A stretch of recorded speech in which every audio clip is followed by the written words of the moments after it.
definitely something I'm growing away from. Like, I'm really ready for my second record now. I'm not bored with my first album at all, like, and I still really enjoy singing it because I'm really proud of my first album. I couldn't have done any better, but yeah, I'm definitely ready for new songs, and I feel a little bit like the whole record's about one boy, and I feel like he's moving on, and I'm just kind of going backwards, singing the same like heartbroken songs about him.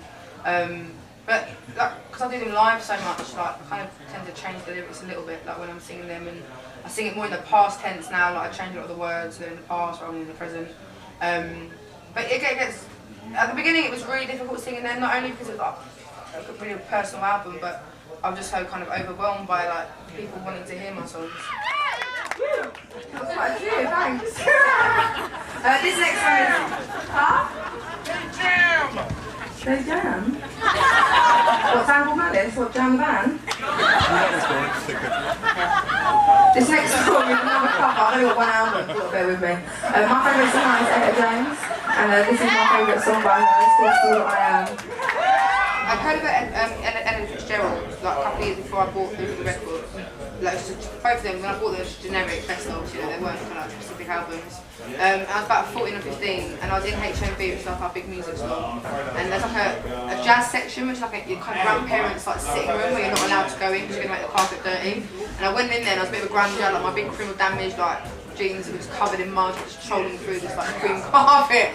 And there was a bargain bin, and I saw an Etta James record and an Etta Fitzgerald record, 2 for £5. Heard of Etta Fitzgerald, like I said, but I'd never heard of Etta James, and I was just like, I loved her like white woman blonde weave on her black head, and I just thought she was incredible, and I loved her look and like her makeup, and I think she's the most beautiful woman in the world, and her voice just like stunned me like when I heard the record, and I never had even heard her name or her songs, and certainly Ella Fitzgerald taught me how to sing by listening to her, like an acrobat of her voice, so that's how I learned. And Etta James, just like the sincerity in her voice, I believe every single word she sings. Same as Lauryn Hill, like they're the only 2 artists I've ever, when I've listened to them, just like convinced that they were singing them songs like for me, and no artists ever do that. Do you know what I mean?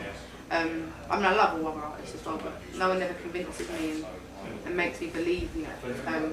So yeah, I was 14 or 15.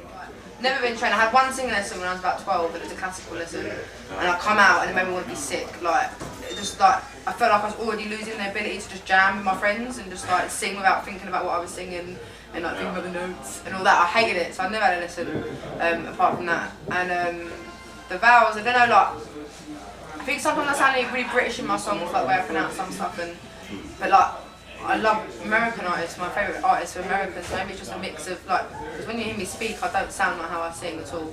Like, I've got a really brash, disgusting accent. I hate my speaking voice. But when I sing, it's kind of, I don't think that sounds like me at all. So it might just be a mixture of that. I don't know.